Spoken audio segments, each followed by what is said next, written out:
La technologie a le pouvoir de changer le monde. Elle peut être un pont sur des eaux troubles, reliant les nantis et les démunis. Pendant trop longtemps, l'inégalité a gangrené nos sociétés. L'accès à l'éducation, aux soins de santé et aux services financiers a été inégalement réparti. Mais la technologie offre une lueur d'espoir, une chance de niveler les chances.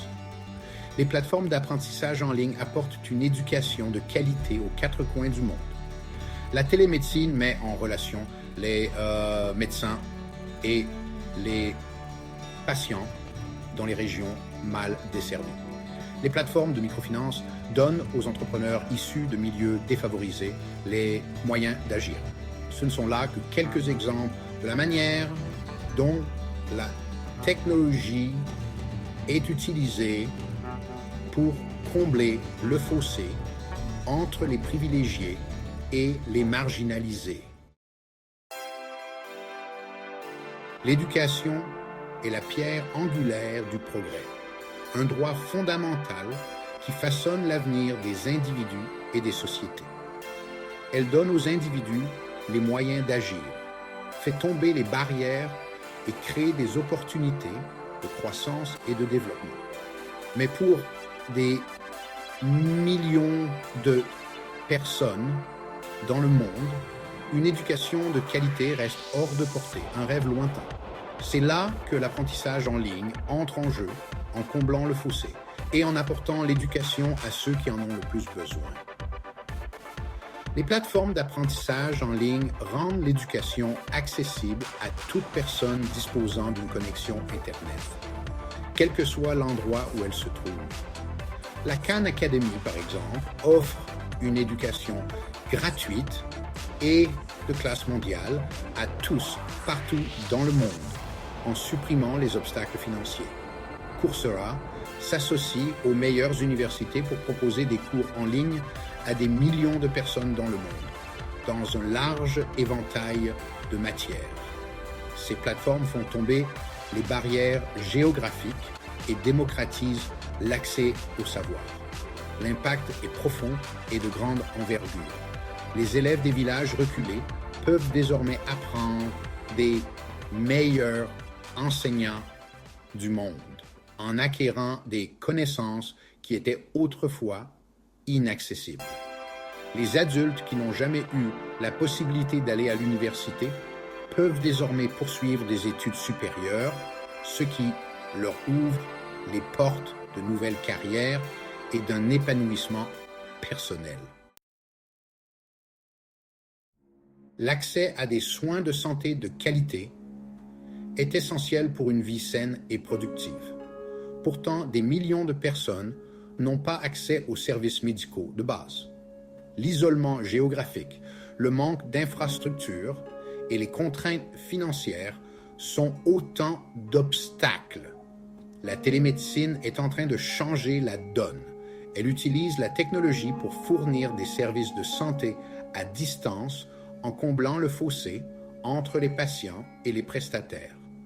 Grâce à la vidéoconférence, au suivi à distance et aux applications de santé mobile, la télémédecine est en train de transformer la prestation des soins de santé. Les médecins peuvent désormais consulter des patients à distance, établir des diagnostics, proposer des plans de traitement et même apporter un soutien en matière de santé mentale. Au Bangladesh, par exemple, la télémédecine est utilisée pour mettre en relation des patients ruraux avec des spécialistes dans les centres urbains.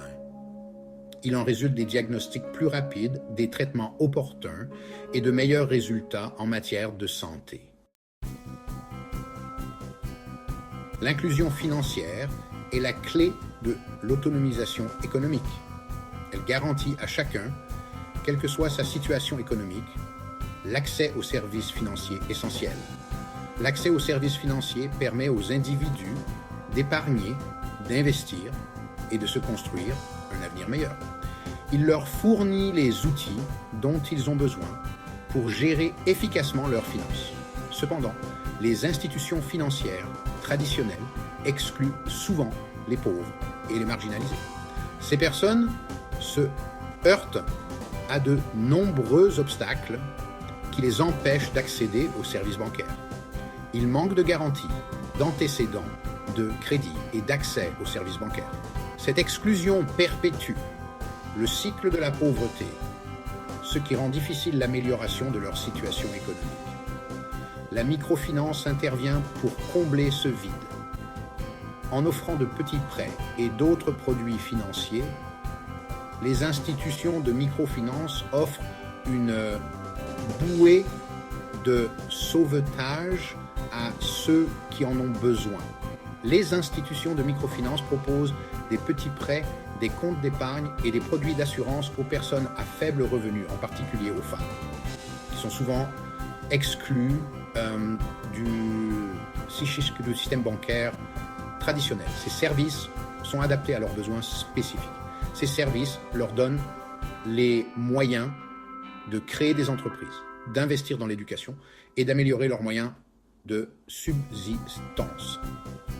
Grâce au soutien de la microfinance, elles peuvent accéder à l'indépendance et à la stabilité financière. En Inde, par exemple, la Grameen Bank a aidé des millions de femmes à sortir de la pauvreté grâce à des microcrédits. Ces prêts leur ont permis de se créer des sources de revenus durables. Ces prêts, bien que modestes, ont eu un impact transformateur, permettant aux femmes de devenir des entrepreneurs et de subvenir aux besoins de leur famille. L'effet d'entraînement de la microfinance est profond, favorisant le développement communautaire et la croissance économique. Cinquième partie, histoire de réussite, là où la technologie rencontre l'humanité. L'impact de la technologie sur l'égalité n'est pas que théorique, c'est une réalité qui se déroule sous nos yeux chaque jour. Il existe d'innombrables exemples dans le monde entier où la technologie a fait une différence tangible dans la vie des gens. Ces exemples ne sont pas que des chiffres ou des statistiques.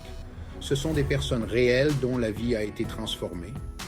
Au Rwanda rural, par exemple, des drones sont utilisés pour livrer du sang et des fournitures médicales à des cliniques éloignées, sauvant ainsi d'innombrables vies.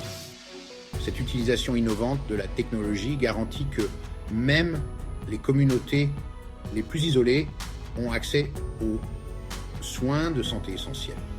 En Inde, la technologie mobile est utilisée pour fournir aux agriculteurs des informations météorologiques et des prix du marché en temps réel, ce qui les aide à augmenter leur rendement et leurs revenus. Les agriculteurs sont ainsi en mesure de prendre des décisions éclairées, ce qui se traduit par une meilleure productivité et une plus grande stabilité financière. Ces exemples mettent en évidence le pouvoir transformateur de la technologie lorsqu'elle est utilisée pour résoudre des problèmes concrets. Ils montrent comment des solutions innovantes peuvent combler les fossés et entraîner des changements significatifs. Ils démontrent que la technologie n'est pas qu'une question de gadgets, mais qu'elle vise à améliorer la vie des gens et à créer un monde plus équitable. Il s'agit d'exploiter le pouvoir de l'innovation pour aider les communautés et promouvoir l'égalité à l'échelle mondiale. Sixième partie, combler la fracture numérique, une responsabilité collective. Si la technologie est extrêmement prometteuse pour favoriser l'égalité, il est essentiel de prendre conscience de la fracture numérique. Il s'agit du fossé qui sépare ceux qui ont accès à la technologie de ceux qui n'y ont pas accès. Des facteurs tels que les revenus, le lieu de résidence et l'éducation jouent un rôle important dans la perpétuation de cette fracture. Combler cette fracture n'est pas seulement un défi technologique, mais aussi un défi social et politique. Cela exige des efforts collectifs de la part des gouvernements, des entreprises et des individus. Les gouvernements doivent investir dans les infrastructures, promouvoir la culture numérique et créer des politiques qui encouragent un accès équitable à la technologie. Septième partie, le pouvoir d'un seul. Votre rôle dans la technologie au service de l'égalité. Vous vous dites peut-être, que puis-je faire? Je ne suis qu'une personne. Mais la vérité est que chacun d'entre nous a un rôle à jouer dans la promotion d'une technologie au service de l'égalité.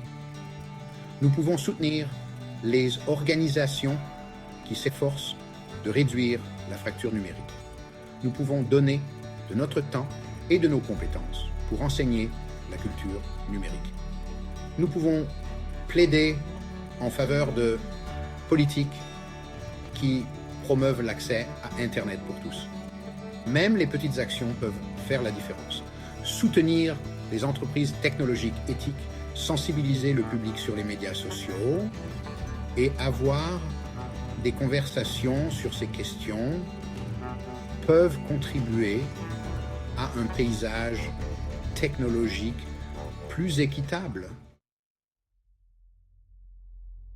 Huitième partie, un avenir placé sous le signe de l'équité, une vision pour demain.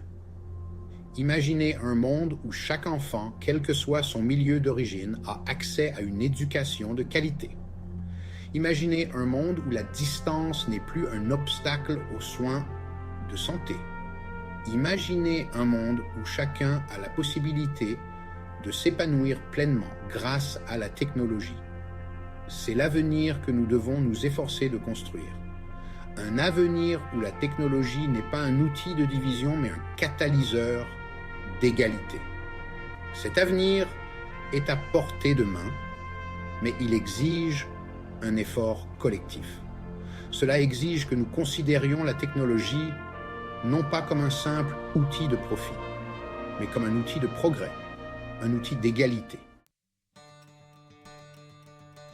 Neuvième partie. Rejoignez le mouvement. Un appel à l'action. Le chemin vers un monde plus équitable grâce à la technologie commence par chacun d'entre nous. Il commence par la sensibilisation, l'éducation et l'action. Unissons nos efforts et engageons-nous à utiliser la technologie pour donner aux gens les moyens d'agir, pour les connecter et pour créer un monde où chacun a des chances égales de s'épanouir. Il est temps d'agir. Comblons le fossé, ensemble.